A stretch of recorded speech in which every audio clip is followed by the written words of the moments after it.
दोस्तों, मुसलमानों के खिलाफ गलत बयानी करना क्या हाई कोर्ट के सिटिंग जज को भारी पड़ सकता है? इतना कि उनके खिलाफ कोई एक्शन ले सकते हैं देश की सबसे बड़ी अदालत के सबसे बड़े जज यानी कि chief justice of India Sanjeev Khanna. ये ऐसा मामला है दोस्तों जो आज के दौर में वाकई में हैरानी भी पैदा करता है और हमें सोचने पर मजबूर करता है हम किस तरह के दौर में जी रहे हैं। अभी कुछ दिन पहले हाईकोर्ट के सिटिंग जज शेखर यादव पर बहुत सी खबरें बनी। दोस्तों, अगर आप नहीं जानते तो मैं आपको बता दूं, शेखर यादव इलाहाबाद हाई कोर्ट के सिटिंग जज हैं जिन्होंने मुसलमानों के खिलाफ बहुत अजीब तरीके के बयान दिए, वो भी विश्व हिंदू परिषद के कार्यक्रम में। जी, इलाहाबाद हाई कोर्ट के सिटिंग जज विश्व हिंदू परिषद के कार्यक्रम में गए थे। अब भाई एक दौर होता था जब जितने भी मिलॉर्ड लोग होते थे, जज लोग होते थे, चाहे हाई कोर्ट के हों चाहे वो सुप्रीम कोर्ट के हों, निजी शादियों में भी नहीं जाते थे क्योंकि उन्हें ये होता था कि कई लोग ये ना समझे कि वो उनके फैसले किसी भी तरह से प्रभावित हो सकते हैं। लेकिन अब दौर अलग है। अब तो सीजीआई के घर में पीएम चले जाते हैं आरती वगैरह करने के लिए। लेकिन ये बात अलग है दोस्तों। इलाहाबाद हाई कोर्ट के जज शेखर यादव ने एक बेहद ही आपत्तिजनक टिप्पणी की थी मुसलमानों के खिलाफ, कटमुल्ला जैसे शब्दों का इस्तेमाल किया था और इसके अलावा एक बहुत अजीब बयानी की थी जिसके बाद उनके खिलाफ शिकायत हो गई है। हुआ ये दोस्तों, विश्व हिंदू परिषद के कार्यक्रम में गए थे इलाहाबाद हाईकोर्ट के सिटिंग जज शेखर यादव। यहाँ उन्होंने एक बात कही, मुझे कहने में कोई हिचक नहीं कि हिंदुस्तान देश के बहुसंख्यकों के हिसाब से चलेगा, ये कानून है। मैं ये बात हाईकोर्ट के जज के तौर पर नहीं बोल रहा, आप अपने परिवार या समाज को ही ले लीजिए। जो बात ज्यादा लोगों को मंजूर होती है उसे ही स्वीकार किया जाता है। लेकिन जो कठमुल्ला हैं, जिन्हें कह लीजिए आप, शब्द गलत है लेकिन कहने में गुरेज नहीं है क्योंकि वो देश के लिए घातक हैं, जनता को भड़काने वाले लोग हैं, देश आगे न बढ़े इस प्रकार के लोग हैं, उनसे सावधान रहने की जरूरत है। शेखर यादव ने जब ये बयान दिया तब से उनकी खूब आलोचना हुई सोशल मीडिया में और तमाम सिविल सोसाइटी के लोगों ने कहा कि ये एक सिटिंग जज की भाषा बिल्कुल ठीक नहीं है। और दूसरी बात, सिटिंग जज ये कह रहे हैं कि देश बहुसंख्यकों के हिसाब से चलेगा, जबकि दोस्तों चाहे वो जज हो, चाहे वकील हो, चाहे वो आम आदमी हो, सब जानते हैं कि देश संविधान के हिसाब से चलता है। संविधान जो बहुसंख्यकों के लिए, अल्पसंख्यकों के लिए, सबके लिए समान है। और दोस्तों, जजेस जिनकी कोशिश और जिनका कर्तव्य यही होता है कि वो हर लिहाज से कानून का पालन करवाएं, वो ये बात कह रहे हैं। हालांकि शेखर यादव ने अपने आप को अलग कर लिया है बोलते हुए कि मैं एक जज के तौर पर नहीं कह रहा हूं, लेकिन शेखर यादव हैं तो इलाहाबाद हाईकोर्ट के जज ही ना। जब ये पूरा का पूरा मामला बढ़ा दोस्तों, तो अब उनके खिलाफ शिकायत हो गई है, वो भी सुप्रीम कोर्ट के सबसे बड़े जज संजीव खन्ना यानी कि सीजीआई संजीव खन्ना के पास। दोस्तों, न्यूज़ 24 के वरिष्ठ रिपोर्टर हैं प्रभाकर कुमार मिश्रा, जो कि अदालतों के जो मामले हैं वो करीब से रिपोर्ट करते हैं। इन्होंने देखिए ये शिकायत शेयर की है, लिखते हुए, इलाहाबाद हाईकोर्ट के जज जस्टिस शेखर यादव के आपत्तिजनक बयान को लेकर सीजीआई से शिकायत। दोस्तों यहाँ देखिए, ये लिखा है campaign for justice accountability and reform यानी कि CJAR। इन्होंने एक पत्र लिखा है। किसको लिखा है? Chief justice of India Sanjeev Khanna को। यहाँ पर जिक्र VHP के उस कार्यक्रम को लेकर जहां पर जस्टिस शेखर कुमार यादव ने इस तरह की बयानबाजी की और उनकी इस बयानबाजी पर आपत्ति जाहिर करते हुए CJAR ने कहा है कि जस्टिस यादव के खिलाफ इस मामले में एक्शन होना चाहिए। यही नहीं दोस्तों, प्रभाकर कुमार मिश्रा की खबर बताती है कि इलाहाबाद हाईकोर्ट के जज जस्टिस शेखर यादव के आपत्तिजनक बयान पर सुप्रीम कोर्ट ने संज्ञान भी ले लिया है। जी हाँ, सुप्रीम कोर्ट ने इलाहाबाद हाईकोर्ट से इस संबंध में रिपोर्ट मांग ली है। हालांकि मैं आपको ये बता दूं दोस्तों कि जस्टिस यादव जो इस तरह की बात कर रहे हैं, ये कोई पहली बार नहीं कर रहे हैं। जस्टिस यादव इस तरह की बातें इससे पहले भी कर चुके हैं। जैसे लाइव लॉ की खबर बताती है दोस्तों कि 2021 में जस्टिस यादव ने एक मामले में सुनवाई करते हुए आरोपी जावेद को जमानत देने से इनकार करते हुए कहा था कि हमारे देश में धार्मिक कट्टरता, लालच और भय के लिए कोई जगह नहीं है। अगर बहुसंख्यक समुदाय का कोई व्यक्ति अपमानित होने के बाद अपना धर्म परिवर्तन करता है तो देश कमजोर होता है, विनाशकारी शक्तियों को इसका फायदा मिलता है। ठीक है, आगे देखिए, आगे तो और अजीब बयान है इनके।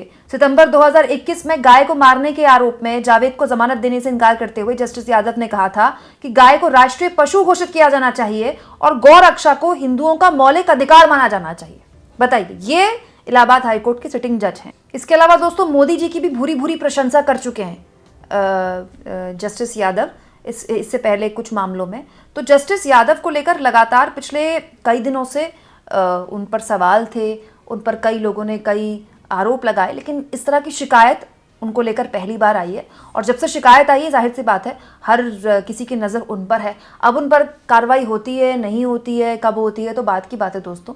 लेकिन ये बहुत ही चिंताजनक है और निराशाजनक है कि ऐसे लोग जो कि जज की कुर्सी पर बैठे हैं, जिनके पास हर तरह के मामले आते हैं। अब बताइए, जस्टिस यादव मोदी जी की तारीफ कर रहे हैं, ठीक है, और मोदी जी की भूरी भूरी प्रशंसा कर रहे हैं। उनके पास ऐसे कई मामले आएंगे ना जिसमें बीजेपी की डबल इंजन सरकार या तो ये पक्ष होगी या वो पक्ष होगी, रोजमर्रा में आते हैं।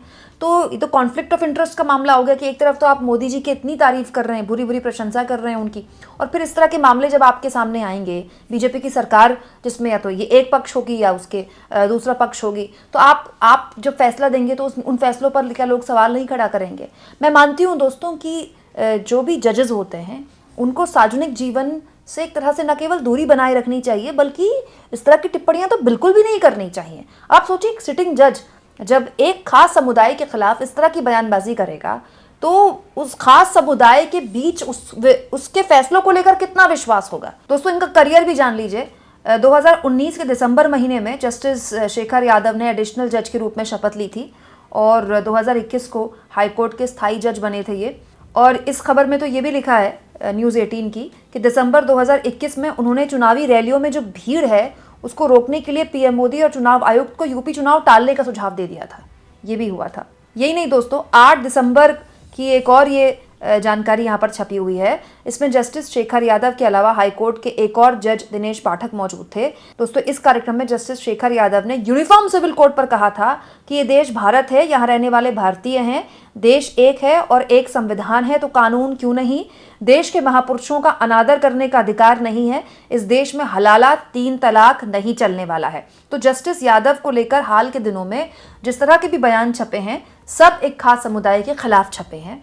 और इससे पहले भी वो इस तरह के या तो अपने फैसलों में इस तरह की टिप्पणी कर चुके हैं या फिर इस तरह के बयान दे चुके हैं। दोस्तों, यहाँ मैं जस्टिस यादव के फैसलों की कतई आलोचना नहीं कर रही हूँ, क्योंकि जाहिर सी बात है जब जज होते हैं वो कानून के हिसाब से ही फैसले देते हैं। वो कानून को ताक पे रख के फैसले नहीं दे सकते, क्योंकि जजेस के हाथ कानून से बंधे होते हैं, ठीक है।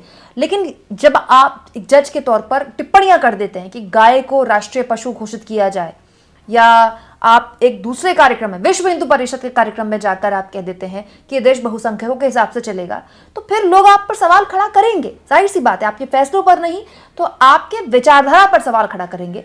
जबकि अगर हाल के दशकों में आप देखें दोस्तों, तो चाहे इलाहाबाद हाईकोर्ट के जज हों या किसी भी राज्य के हाईकोर्ट के जज हों या सुप्रीम कोर्ट के जजेस हों, कब आते हैं कब जाते हैं हमको पता भी नहीं चलता है, क्योंकि ये इस तरह के पद होते हैं जिनमें खबरें ना ही बने तो अच्छा है।